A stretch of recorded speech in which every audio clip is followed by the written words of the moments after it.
بسم اللہ الرحمن الرحیم۔ السلام علیکم ورحمۃ اللہ وبرکاتہ۔ رسول اکرم صلی اللہ علیہ وسلم کے وصال کی خبر ملتے ہی مالک بن نویرہ نے مدینے والوں سے نظریں پھیر لیں اور ظاہر کر دیا کہ اس نے اسلام قبول کیا تھا، ایمان نہیں۔ اس نے زکوٰۃ اور محصولات وصول کر کے اپنے گھر میں رکھے ہوئے تھے۔ چند دنوں تک اس نے یہ مال مدینے کو بھیجنا تھا۔ اس نے قبیلے کے لوگوں کو اکٹھا کر کے انہیں زکوٰۃ اور محصولات واپس کر دیے۔ اب تم آزاد ہو، مالک نے کہا۔ میں نے مدینے کی زنجیریں توڑ ڈالی ہے، اب جو کچھ تم کماؤ گے وہ سب تمہارا ہوگا۔ لوگوں نے داد و تحسین کے نعرے بلند کیے۔ مالک بہت خوش تھا کہ مدینے سے تعلق توڑ کر وہ اپنے قبیلے کا پھر خود مختار سردار بن گیا ہے، مگر اس کی خوشی زیادہ دیر تک قائم نہ رہ سکی۔ 2-3 قبیلے کے سرکردہ آدمیوں نے مالک سے کہا کہ اس نے مدینے سے تعلق توڑ کے اچھا نہیں کیا۔ مالک نے انہیں مدینے کے خلاف کرنے کی بہت کوشش کی، لیکن اس کی زبان کا جادو نہ چل سکا۔ زکوٰۃ اور محصولات کی ادائیگی کے مسئلے پر بنو تمیم 3 حصوں میں بٹ گئے۔ ایک وہ تھے جو زکوٰۃ وغیرہ کی ادائیگی کرنا چاہتے تھے، دوسرے وہ جو مدینے والوں کے ساتھ کوئی تعلق نہیں رکھنا چاہتے تھے، اور تیسرے وہ تھے جن کے لیے یہ فیصلہ کرنا مشکل ہو گیا تھا کہ وہ کیا کریں۔ ان سب کے اختلافات اتنے بڑھ گئے کہ قبیلوں کے آپس میں خون ریزی لڑائیاں شروع ہو گئی۔ اتنے میں سجا اپنا لشکر لے کر آئی۔ سجا کا ذکر پہلے ہی آ چکا ہے۔ اس نے نبوت کا دعویٰ کیا تھا۔ الحارث کی بیٹی سجا اپنے لشکر کے ساتھ مالک بن نویرہ کے قبیلے بنو یربو کے علاقے میں جا خیمہ زن ہوئی۔ اس نے مالک بن نویرہ کو بلا کر کہا کہ وہ مدینے پر حملہ کرنا چاہتی ہے۔ اگر تم اپنے قبیلے کو میرے لشکر میں شامل کر دو تو ہم مسلمانوں کو ہمیشہ کے لیے ختم کر سکتے ہیں۔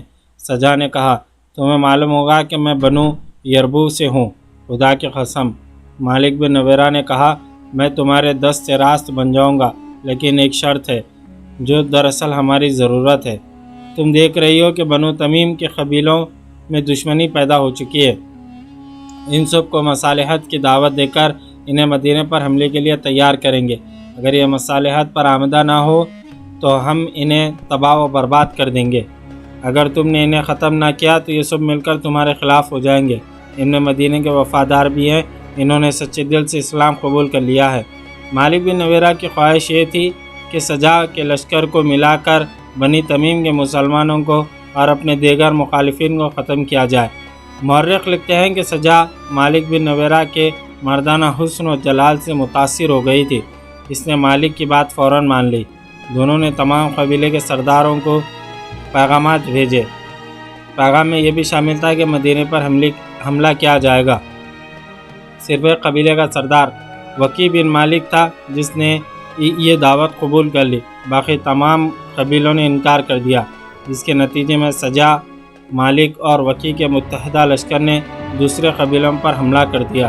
بڑی خونریز لڑائیاں لڑی جانے لگی۔ بنو تمیم جو ثقافت اور مہمان نوازی اور زبان کی چاشنی کے لیے مشہور تھے، ایک دوسرے کے لیے وحشی اور درندے بن گئے۔ بستیاں اجڑ گئی، خون بہہ گیا، لاشیں بکھر گئی۔ لیلا کو اپنے دروازے پر عورتوں کی آہ و بکا سنائی دی۔ کچھ عورتیں بین کر رہی تھی، کیا میں بیوہ ہو گئی ہوں؟ لیلا ننگے پاؤں باہر کو دوڑی۔ وہ کہہ رہی تھی، مالک بن نویرہ کی لاش لائے ہیں۔ اس نے دروازہ کھولا تو باہر 10-12 عورتیں کھڑی بین کر رہی تھی۔ لیلا کو دیکھ کر ان کی آہ و زاری اور زیادہ بلند ہو گئی۔ 3 عورتوں نے اپنے بازوں پر ننھے بچوں کی لاشیں اٹھا رکھی تھی۔ لاشوں پر جو کپڑے تھے وہ خون سے لال تھے۔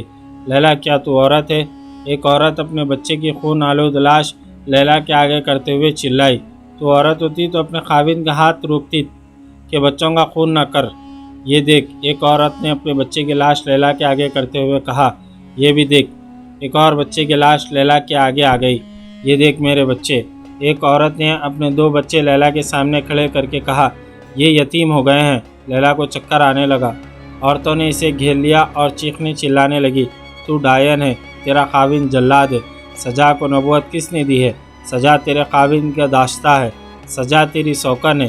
تیرے گھر میں ہمارے گھروں کو لوٹا ہوا مال آ رہا ہے۔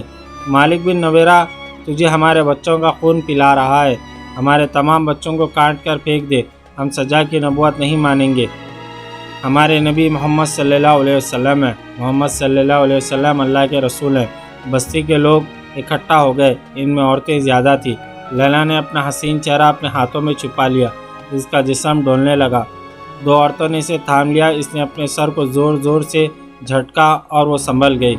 اس نے عورتوں کی طرف دیکھا، میں تمہارے بچوں کے خون کی قیمت نہیں دے سکتی۔ لیلا نے کہا، میرا بچہ لے جاؤ اور اسے کاٹ کے ٹکڑے ٹکڑے کر دو۔ ہم چڑیلے نہیں، ایک شور اٹھا، ہم ڈائنے نہیں، لڑائی بند کراؤ، لوٹ مار اور قتل و غارت بند کراؤ۔ تمہارا خاوند وکی بن مالک اور سجا کے ساتھ مل کر لوٹ مار کر رہا ہے، لڑائی بند ہو جائے گی۔ لیلا نے کہا، بچوں کی لاشیں اندر لاؤ۔ مائیں اپنے بچوں کی لاشیں اندر لے گئیں۔ لیلا نے تینوں لاشیں اس پلنگ پر رکھ دیں جس پر وہ اور مالک بن نویرہ سویا کرتے تھے۔ مالک بن نویرہ لیلا کا پجاری تھا۔ اس پر لیلا کا حسن جادو کی طرح سوار تھا۔ اس زمانے میں سردار اپنی بیویوں کو لڑائیوں میں ساتھ رکھتے تھے، لیکن یہ لڑائی اس قسم کی تھی کہ مالک لیلا کو اپنے ساتھ نہیں رکھ سکتا تھا۔ لیلا سے وہ زیادہ دیر تک دور بھی نہیں رہ سکتا تھا۔ اگر کہیں قریب ہوتا تو رات کو لیلا کے پاس آ جایا کرتا تھا۔ وہ اس رات آ گیا۔ کیا اس پلنگ پر کوئی سویا ہوا ہے؟ مالک بن نویرہ نے پوچھا۔ نہیں، لیلا نے کہا، تمہارے لیے ایک تحفہ ڈھانپ کر رکھا ہوا ہے۔ 3 پھول ہیں لیکن مرجھا گئے ہیں۔ مالک نے لپک کر چادر ہٹائی اور یوں پیچھے ہٹ گیا جیسے پلنگ پہ سانپ کھنڈلی مارے بیٹھا ہو۔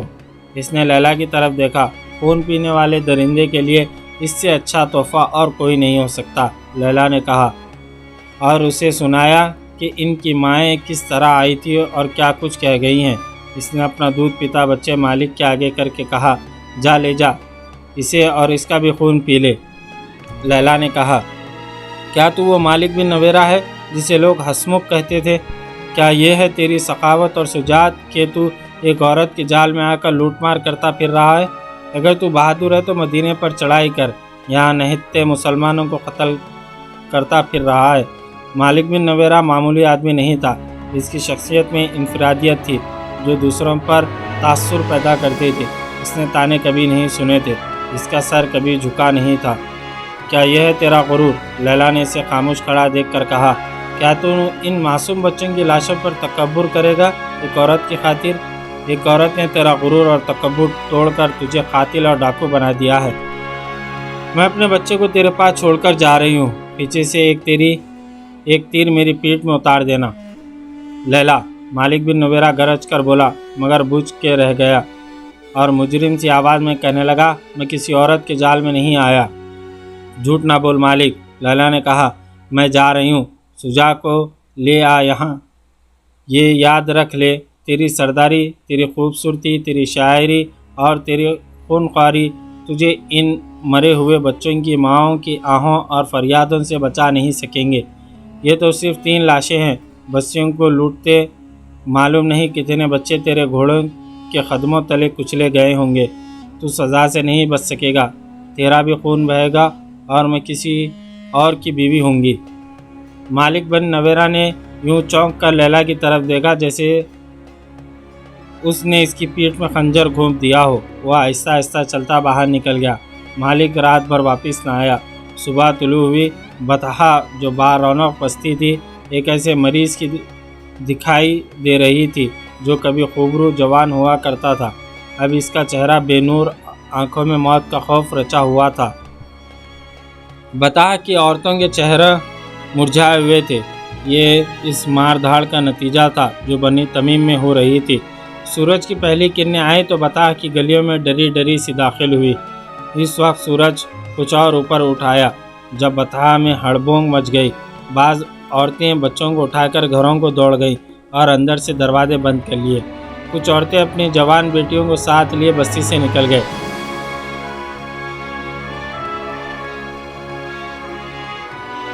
وہ کہیں چھپ جانے کو جا رہی تھی۔ بوڑھے آدمی کمانے اور ترکش اٹھائے چھتوں پر چڑھ گئے۔ بوڑھوں کے علاوہ جو آدمی بستی میں تھے انہوں نے برچیاں اور تلواریں نکال لیں۔ کسی بڑی بلند آواز سے کہہ دیا تھا کہ دشمن کا لشکر آ رہا ہے۔ دور زمین سے جو گرد اٹھ رہی تھی وہ کسی لشکر کی ہی ہو سکتی تھی۔ بطحا میں جو آدمی کم ہی رہ گئے تھے سب مالک بن نویرہ کے ساتھ دوسرے قبیلوں کی لڑائی میں چلے گئے تھے۔ بطحا میں جو رہ گئے تھے ان پر خوف و ہراس طاری ہو گیا۔ لیلا کے گھر میں پلنگ پر 3 بچوں کی لاشیں پڑی ہوئی تھی اور وہ اپنے بچے کو سینے سے لگائے اپنے قلعے نما مکان کی چھت پر کھڑی تھی۔ وہ بار بار اپنے بچے کو دیکھتی اور چومتی تھی۔ وہ شاید یہ سوچ رہی تھی کہ بچوں کے خون کا انتقام اس کے بچے سے لیا جائے گا۔ زمین سے اٹھتی ہوئی گرد بہت قریب آ گئی تھی اور اس میں گھوڑے اور اونٹ ذرا ذرا دکھائی دینے لگے تھے۔ ہوشیار بنو یربو، خبردار! بتا میں کسی کی آواز سنائی دی۔ جانے لڑا دو، ڈرنا نہیں۔ لشکر گرد سے نکل آیا اور قریب آ گیا۔ بستی کے کئی ایک آدمی گھوڑوں پر سوار، ہاتھوں میں برچھیاں اور تلواریں لیے آگے چلے گئے۔ ان کا انجام ظاہر تھا، لیکن انہیں اپنی طرف آتے دیکھ کر لشکر کی ترتیب میں کوئی فرق نہ آیا۔ آگے جا کر وہ لشکر کا حصہ بن گئے۔ اپنے ہیں، انہوں نے نعرے لگائے۔ اپنے ہیں، مالک بن نویرہ ہے، لڑائی ختم ہو گئی ہے۔ بطحا میں سے بھی نعرے گرجنے لگے۔ لوگوں نے آگے بڑھ کر اپنے لشکر کا استقبال کیا۔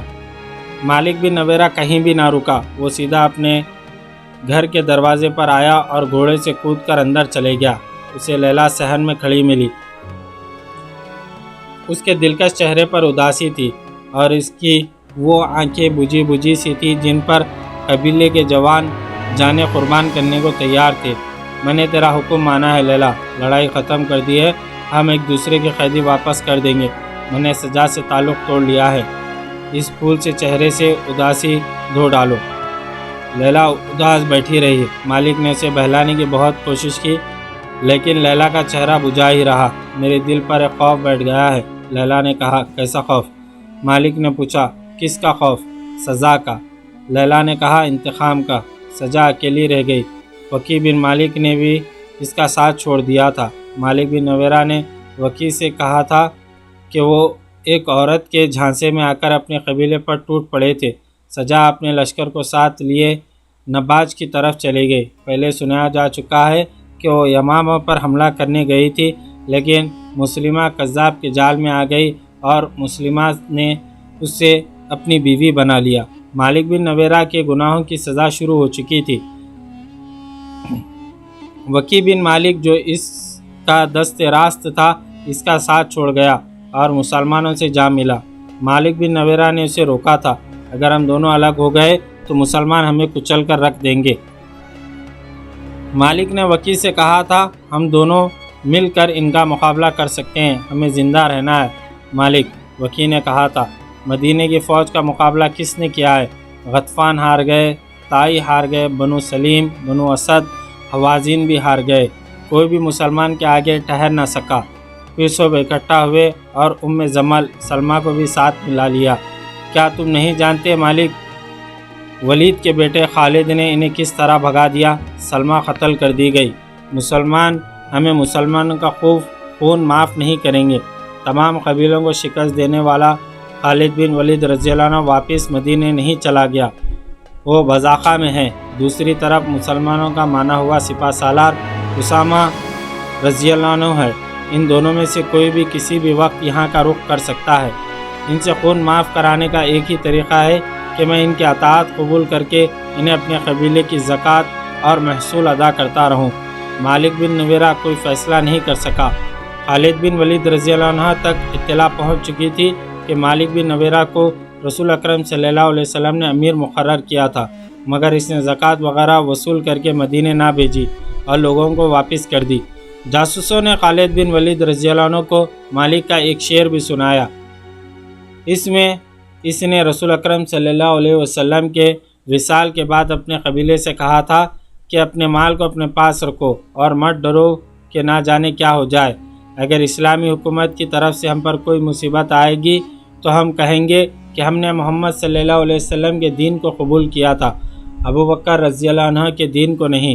مالک بن نویرہ نے سجا کے ساتھ مل کر مسلمانوں کا جو قتل عام کیا تھا، اس کی بھی اطلاع خالد بن ولید رضی اللہ عنہ کو مل گئی تھی۔ خالد بن ولید رضی اللہ عنہ نے اپنے دستوں کو بطحا کی طرف تیز کوچ کا حکم دیا۔ ان کے دستوں میں انصار مدینہ بھی تھے۔ انہوں نے بطحا کی طرف پیش قدمی کی مخالفت کی۔ خدا کی قسم، خالد بن ولید رضی اللہ عنہ نے کہا، میں اپنی سپاہ میں پہلے آدمی دیکھ رہا ہوں جو اپنے امیر اور سالار کی حکم عدولی کر رہے ہیں، اسے حکم عدولی سمجھے یا جو کچھ بھی سمجھے۔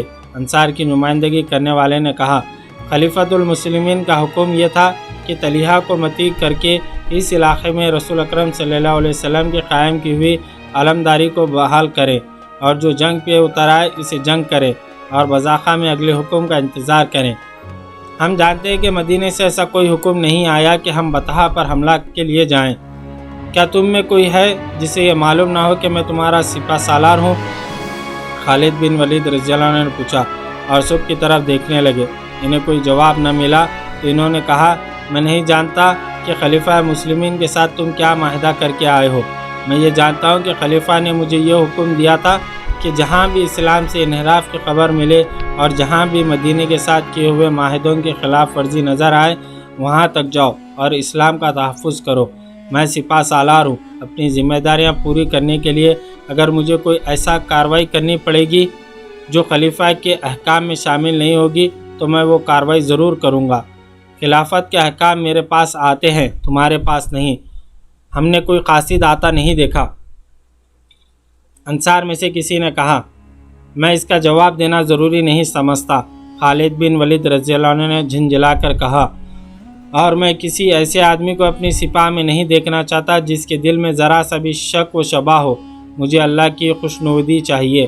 اگر تمہیں اپنی ذات کی خوشنودی چاہیے تو جاؤ، اپنے آپ کو خوش کرو۔ میرے لیے مہاجرین کافی ہیں، اور میرے ساتھ جو 9 مسلم ہیں میں انہیں بھی کافی سمجھتا ہوں۔ مشہور مورخ طبری نے لکھا ہے کہ ابوبکر صدیق رضی اللہ عنہ نے اپنے احکام میں یہ شامل کیا تھا کہ بنو اسد کے سردار طلحہ کی سرکوبی کے بعد خالد بن ولید رضی اللہ عنہ کے دستے بطحہ تک جائیں گے، جہاں کے امیر مالک بن نویرہ نے زکوٰۃ اور محصولات کی ادائیگی نہیں کی اور وہ اسلام سے منحرف ہو کر اسلام کا دشمن بن گیا۔ طبری اور دیگر مورخوں نے یہ بھی لکھا ہے کہ انصار بذاخہ میں رہ گئے اور خالد بن ولید رضی اللہ عنہ اپنے مجاہدین کو ان کے بغیر بطحہ لے گئے۔ جب یہ لشکر بذاخہ سے چلا تو انصار نے باہم صلاح و مشورہ کیا اور محسوس کرنے لگے تھے کہ اتنی دور سے اکٹھا آئے تھے، اکٹھے لڑائیاں لڑی اور اب ہم میں پھوٹ پڑ گئی ہے۔ ہمیں پیچھے نہیں رہنا چاہیے تھا، اور اس لیے بھی ہمیں پیچھے نہیں رہنا چاہیے تھا۔ انصار میں سے ایک نے کہا کہ مہاجرین اور 9 مسلموں نے فتح حاصل کر لی تو اس میں ہمارا نام نہیں ہوگا، ہمیں مدینے جا کر شمس ساری ہوگی۔ اور اس لیے بھی ایک اور نے کہا کہ خالد بن ولید رضی اللہ عنہ کو اگر کہیں شکست ہوئی تو مدینے میں لوگ ہم پر لعنت بھیجیں گے کہ ہم نے مدینے سے اتنی دور محاذ پر جا کر خالد بن ولید رضی اللہ عنہ کو اور اپنے ساتھیوں کو دھوکہ دیا، ہم ملعون کہلائیں گے۔ خالد بن ولید رضی اللہ عنہ کے دستے بذاخہ سے دور نکل گئے۔ ایک تیز رفتار گھوڑا سوار پیچھے سے آ ملا اور خالد بن ولید رضی اللہ عنہ کے پاس جا گھوڑا روکا۔ کیا تم انصار میں سے نہیں جو پیچھے رہ گئے تھے؟ خالد بن ولید رضی اللہ عنہ نے پوچھا۔ ہاں امیر لشکر، سوار نے کہا، میں انہی میں سے ہوں۔ انہوں نے بھیجا ہے کہ میں آپ سے کہوں کہ ان کا انتظار کریں، وہ آ رہے ہیں۔ خالد بن ولید رضی اللہ عنہ نے اپنے دستوں کو روک لیا۔ کچھ دیر بعد تمام انصار آ گئے اور دستے بطحہ کی طرف روانہ ہو گئے۔ لیلہ بطحہ میں مالک بن نویرہ اپنی بیوی سے کہہ رہا تھا، تو نے مجھے محبت دی ہے، تیری ذات میرے شاعروں میں نئی روح پھونک ڈالی ہے۔ اب مجھے حوصلہ دو لیلہ، میرے دل میں خوف نے آشیانہ بنا لیا ہے۔ میں نے تجھے پہلے دن کہا تھا غرور اور تکبر چھوڑ دے مالک، لیلہ نے کہا، لیکن تم اتنی دور نکل گئے کہ انسانوں کو چونٹیاں سمجھ کر مسل ڈالا۔ مت یاد دلا مجھے میرے گناہ لیلہ۔ مالک بن نویرہ نے کہا، گناہوں نے میری بہادری کو ڈس لیا ہے۔ آج کیا بات ہو گئی ہے کہ تم پر اتنا خوف طاری ہو گیا؟ بات پوچھتی ہو لیلہ؟ مالک بن نویرہ نے کہا، یہ موت کی بات ہے۔ میرا دل گواہی دے رہا ہے کہ میرا تیرا ساتھ ختم ہو رہا ہے۔ میں نے اپنے جاسوس بڑی دور دور تک بھیج رکھے ہیں۔ آج ایک جاسوس آیا ہے، اس نے بتایا کہ مسلمانوں کا لشکر بڑی تیزی سے ادھر آ رہا ہے۔ اگر لشکر کی یہی رفتار رہی تو پرسوں شام تک یہاں پہنچ جائیں گے۔ پھر تیاری کرو، لیلہ نے کہا، قبیلوں کو اکٹھا کرو، کوئی میرا ساتھ نہیں دے گا۔ مالک نے ڈرے ہوئے لہجے میں کہا، میں نے وکی اور سجا کے ساتھ مل کر اپنے قبیلوں کا جو خون بہایا ہے وہ کوئی نہیں بخشے گا۔ ان سے مصالحت تو کر لی تھی لیکن دل پھٹے ہوئے ہیں۔ میرے قبیلے کی مدد کو کوئی نہیں آئے گا۔ پھر آگے بڑھو اور مسلمانوں کے سپہ سالار سے کہو کہ تم نے اسلام ترک نہیں کیا۔ لیلا نے کہا شاید وہ تمہیں بخش دیں۔ نہیں بخشیں گے۔ مالک نے کہا نہیں بخشیں گے۔ انہوں نے کسی کو نہیں بخشا۔ مالک بن نویرہ پر خوف طاری تھا۔ اسے خبریں مل رہی تھی کہ خالد بن ولید رضی اللہ عنہ کا لشکر قریب آ رہا ہے۔ اس نے اپنے قبیلے کو اکٹھا کیا۔ اے بنو یربو، اس نے قبیلے سے کہا، ہم سے غلطی ہوئی کہ ہم نے مدینے کی حکمرانی کو تسلیم کیا اور اس سے منحرف ہو گئے۔ انہوں نے ہمیں اپنا مذہب دیا جو ہم نے قبول کیا، پھر نافرمان ہو گئے۔ وہ آ رہے ہیں، سو اپنے گھروں کو چلے جاؤ اور دروازے بند کر لو۔ یہ نشانی ہے کہ تم ان کے خلاف ہتھیار نہیں اٹھاؤ گے۔ ان کے بلانے پر ان کے سامنے نہتے آ جاؤ۔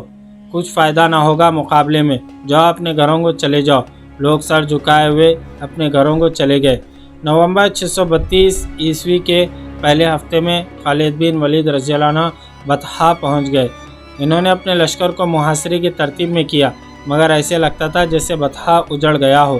شہر کا دفاع کرنے والے تو نظر ہی نہیں آتے تھے، کوئی دوسرا بھی دکھائی نہ دیا۔ کسی مکان کی چھت پر ایک بھی سر نظر نہیں آتا تھا۔ کیا مالک بن نویرہ اپنے آپ کو اتنا چالاک سمجھتا ہے کہ مجھے گھیرے میں لے لے گا؟ خالد بن ولید رضی اللہ نے اپنے نائب سالاروں سے کہا، محاصرے کی ترتیب بدل دو، اپنے عقب کا خیال رکھو، میں اس بستی کو آگ لگا دوں گا۔ وہ یہاں سے نکل گئے ہیں، عقب سے حملہ کریں گے۔ خالد بن ولید رضی اللہ عنہ نے زندہ دل، بے خوف اور مہم جو تھے، ان کے احکام بہت سخت ہوا کرتے تھے۔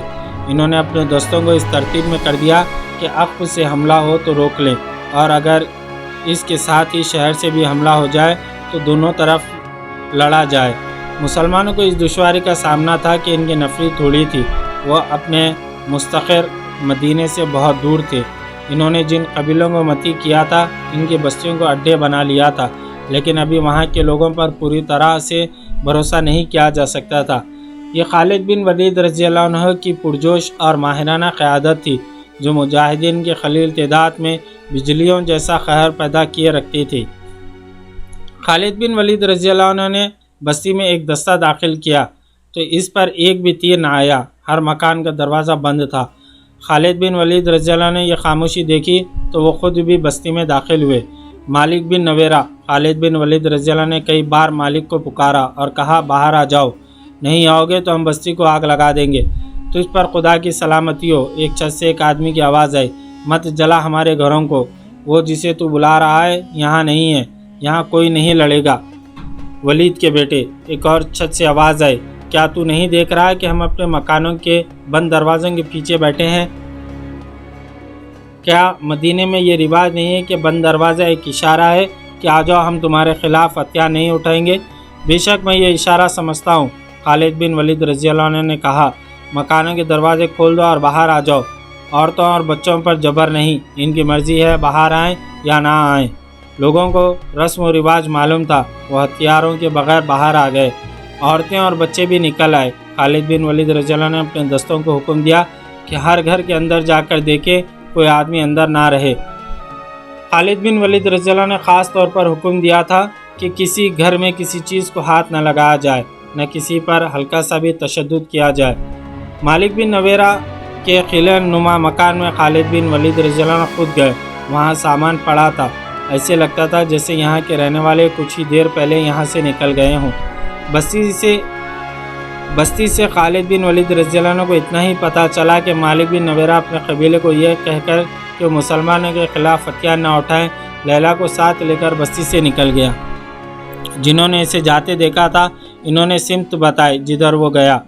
مالک گھوڑے پر اور لیلا اونٹ پر سوار تھی۔ خالد بن ولید رضی اللہ عنہ نے ارد گرد کی بستیوں کو اپنے آدمی بھیج دیے اور کچھ آدمی اس سمت روانہ کیے جدھر بتایا گیا تھا کہ مالک گیا ہے۔ وہ صحرا تھا، اونٹ اور گھوڑے کے قدموں کے نشان بڑے صاف تھے۔ یہ خالد بن ولید رضی اللہ عنہ کے آدمیوں کو ایک بستی میں لے گئے۔ یہ بنو تمیم کی ایک بستی تھی۔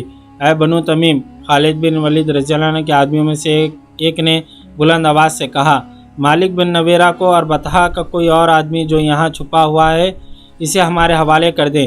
اگر وہ ہماری تلاشی پر ملے تو اس بستی کو آگ لگا دی جائے گی۔ ذرا ہی دیر بعد مالک بن نویرہ لیلا کے ساتھ باہر آیا اور اپنے آپ کو خالد بن ولید رضی اللہ عنہ کے آدمیوں کے حوالے کر دیا۔ بنو یربو کے چند اور سرکردہ افراد بھی جو یہاں آ کر چھپ گئے تھے باہر آ گئے۔ ان سب کو مالک بن نویرہ کے ساتھ بطحا لے آئے۔ لیلا بھی ساتھ تھی۔ مالک بن نویرہ، خالد بن ولید رضی اللہ عنہ نے مالک کو اپنے سامنے بلا کر پوچھا، کیا یہ غلط ہے کہ تم نے زکوٰۃ اور محصول مدینے کو بھیجنے کے بجائے لوگوں کو واپس کر دیے تھے؟ میں اپنے قبیلے کو یہ کہہ کر نکلا تھا کہ مسلمانوں کا مقابلہ نہ کرنا۔ مالک بن نویرہ نے جواب دیا، اور میں نے انہیں یہ بھی کہا تھا کہ مسلمان ہو جاؤ اور زکوٰۃ ادا کرو، اور تم خود اس لیے روپوش ہو گئے تھے کہ تم اسلام سے منحرف ہو گئے تھے۔ خالد بن ولید رضی اللہ عنہ نے کہا، اور تم منحرف ہی رہنا چاہتے ہو؟ تم نے اپنے شعروں میں لوگوں سے کہا تھا کہ وہ زکوٰۃ اور محصول ادا نہ کرے، اور تم نے انہیں کہا تھا کہ اسلامی حکومت کے احکام کی تم خلاف ورزی کرو گے، جو تم نے کی۔ ہاں ولید کے بیٹے، مالک نے کہا، میں نے خلاف ورزی کی، لیکن میں اپنے قبیلے سے کہہ رہا ہوں کہ اب وہ خلاف ورزی نہ کریں، اور تم نے سجا کی جھوٹی نبوت کو تسلیم کیا۔ خالد بن ولید رضی اللہ عنہ نے کہا، اور اس کے ساتھ مل کر لوگوں کو قتل کیا اور انہیں لوٹا، اور تم نے ان لوگوں کا قتل عام کیا جن لوگوں نے اسلام قبول کر لیا تھا۔ مالک نے سر ہلا کر اس جرم کا اقرار کیا۔ کیا تو مجھے بتا سکتا ہے کہ میں تجھے قتل کیوں نہ کروں؟ خالد بن ولید رضی اللہ عنہ نے کہا، میں جانتا ہوں کہ تمہارے خلیفہ نے تمہیں میرے قتل کا حکم نہیں دیا۔ مالک بن نویرہ نے کہا، خدا کی قسم۔ خالد بن ولید رضی اللہ عنہ نے کہا، میں تجھے زندہ رہنے کا حق نہیں دے سکتا۔ خالد بن ولید رضی اللہ عنہ نے وہ اجڑی ہوئی بستیاں دیکھی تھی جو مالک بن نویرہ اور سجا نے اجاڑی تھی۔ خالد بن ولید رضی اللہ عنہ نے مالک بن نویرہ کی بستی بطحا پر بلا وجہ چڑھائی نہیں کی تھی۔ انہیں تمام رپورٹیں مل رہی تھیں کہ اس شخص نے اس علاقے میں مسلمانوں کو کس طرح تباہ و برباد کیا تھا۔ لے جاؤ اسے اور اس کے ساتھیوں کو جو اس کے ساتھ روپوش تھے، اور انہیں قتل کرو۔ خالد بن ولید رضی اللہ عنہ نے حکم دے دیا۔ انہیں جب لے گئے تو خالد بن ولید کو اطلاع ملی کہ ایک بڑی ہی حسین عورت جس کا نام لیلا ہے اور جو مالک بن نویرہ کی بیوی ہے، اپنے خاوند کی زندگی کی التجا لے کر آئی ہے۔ خالد بن ولید رضی اللہ عنہ نے کہا کہ اسے آنے دو۔ خالد بن ولید رضی اللہ عنہ ایک سردار کے فرزند تھے۔ انہوں نے امیر گھرانے میں پرورش پائی تھی، اس لیے ان کے دل و دماغ میں وسعت تھی۔ وہ خوش ذوق، وہ خوش طبع اور زندہ مزاج تھے۔ لیلا جب ان کے سامنے آئی تو خالد بن ولید رضی اللہ عنہ نے پوچھا، کیا تو اپنے خاوند کو موت سے بچانے آئی ہے؟ اس کے سوا میرا اور مقصد ہو ہی کیا سکتا ہے؟ لیلا نے کہا، اگر تو اس وقت اسے ان جرائم سے روک دیتی جب وہ سمجھتا تھا کہ ہر بستی پر اس کی حکمرانی ہے، تو آج تو بیوہ نہ ہوتی۔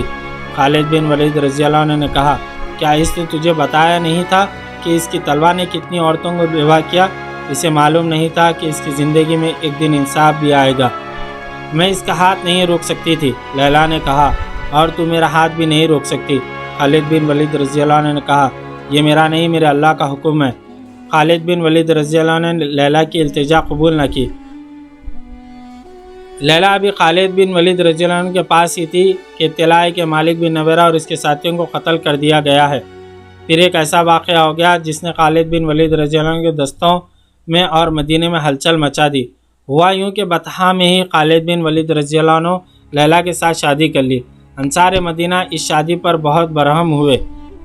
ابو قتادہ انصاری رضی اللہ عنہ نے قسم کھائی کہ وہ آئندہ خالد بن ولید رضی اللہ عنہ کی قیادت میں کبھی کسی لڑائی میں شریک نہیں ہوں گے۔ اعتراض کرنے والے یہ کہتے تھے کہ خالد بن ولید رضی اللہ عنہ نے لیلا کی خوبصورتی سے متاثر ہو کر اس کے خاوند مالک بن نویرہ کو قتل کیا کہ لیلا اس کے ساتھ خود شادی کر لے۔ لیکن خالد بن ولید رضی اللہ عنہ وہ شخصیت تھی جس نے بستر مرگ پر کہا تھا کہ میرے جسم پر کوئی جگہ ایسی ہے جس پر جہاد کا زخم نہ آیا ہو۔ ان کا کردار اتنا کمزور نہیں ہو سکتا تھا کہ وہ ایک عورت کی خاطر اپنے رتبے کا ناجائز فائدہ اٹھاتے۔ خالد بن ولید رضی اللہ عنہ کے حق میں بات کرنے والوں نے کہا کہ خالد بن ولید رضی اللہ عنہ نے مالک بن نویرہ اور اس کے ساتھیوں کو قید میں ڈال دیا تھا اور انہیں مدینہ بھیجنا تھا۔ رات بہت سرد تھی۔ خالد بن ولید رضی اللہ عنہ کو خیال آیا کہ قیدی سردی سے ٹھٹر رہے ہوں گے۔ انہوں نے حکم دیا کہ دافو اسراکم، اس کا ترجمہ ہے قیدیوں کو گرمی پہنچاؤ۔ کنانہ کی زبان میں مدافع کا لفظ قتل کے معنوں میں استعمال ہوتا ہے۔ بدقسمتی سے یہ قیدی جن آدمیوں کے پہرے میں تھے وہ کنانہ کے رہنے والے تھے۔ انہوں نے یہ بھی معلوم تھا کہ کہ مالک بن نویرہ اور اس کے ساتھیوں کے جرائم کتنے سنگین ہیں۔ چنانچہ انہوں نے گرمی پہنچاؤ کو قتل کے معنوں میں لیا اور مالک اور اس کے ساتھیوں کو قتل کر دیا۔ خالد بن ولید رضی اللہ عنہ کو پتہ چلا تو انہوں نے کہا، اللہ جو کام کرنا چاہتا ہے وہ ہو کے رہتا ہے۔ ان دو کے علاوہ اور بھی روایت مختلف تاریخوں میں آئی ہیں جو ایک دوسرے کی تردید کرتی ہیں۔ ان میں بعض خالد بن ولید رضی اللہ عنہ کے حق میں جاتی ہیں، بعض خلاف۔ مخالفانہ روایت کے مصنفوں نے مذہبی فرقوں کو دیکھو تو صاف پتہ چلتا ہے کہ ان کے ایک ایک لفظ میں تعصب بھرا ہوا ہے اور وہ خالد بن ولید رضی اللہ عنہ کو رسوا کر رہے ہیں۔ تاریخ میں متضاد کہانیاں ملتی ہیں، لیکن کسی بھی مورخ نے یہ نہیں لکھا کہ اس شادی پر لیلا کا کیا رد عمل تھا۔ کیا لیلا نے خالد بن ولید رضی اللہ عنہ کو مجبور ہو کر قبول کیا تھا، یا وہ خوش تھی کہ ایک عظیم سپہ سالار کی بیوی بن گئی ہے جس کے فتوحات کے چرچے سرزمین عرب کے گوشے گوشے تک پہنچ گئے ہیں۔ اس وقت کے جنگی رواج کے مطابق لیلا مال غنیمت تھی۔ خالد بن ولید رضی اللہ عنہ اسے لونڈی بنا کر اپنے پاس رکھ سکتے تھے۔ تاریخ میں ایک ایسا اشارہ ملتا ہے جو خالد بن ولید رضی اللہ عنہ کے حق میں جاتا ہے۔ وہ یوں ہے کہ خالد بن ولید رضی اللہ عنہ نے اسے کسی کی یا اپنی لونڈی بننے سے بچا لیا۔ وہ اتنی حسین تھی کہ شہزادی لگتی تھی۔ خالد بن ولید رضی اللہ عنہ جانتے تھے کہ لونڈیوں کی زندگی کیا ہوتی ہے۔ خالد بن ولید رضی اللہ عنہ نے یہ بھی دیکھ لیا تھا کہ لیلا جتنی خوبصورت ہے اتنی ہی ذہین اور دانا ہے۔ انہوں نے اس عورت کی صلاحیتوں کو تباہی سے بچا لیا۔ یہ خبر مدینے بھی پہنچ گئی۔ خالد بن ولید رضی اللہ عنہ نے مالک بن نویرہ کو قتل کر کے اس کی بیوی کے ساتھ شادی کر لی ہے۔ اس طرح یہاں پر 22ویں قسط اپنے اختتام کو پہنچی۔ کل ہم انشاءاللہ 23ویں قسط لے کر آپ کی خدمت میں حاضر ہوں گے۔ جزاک اللہ خیر۔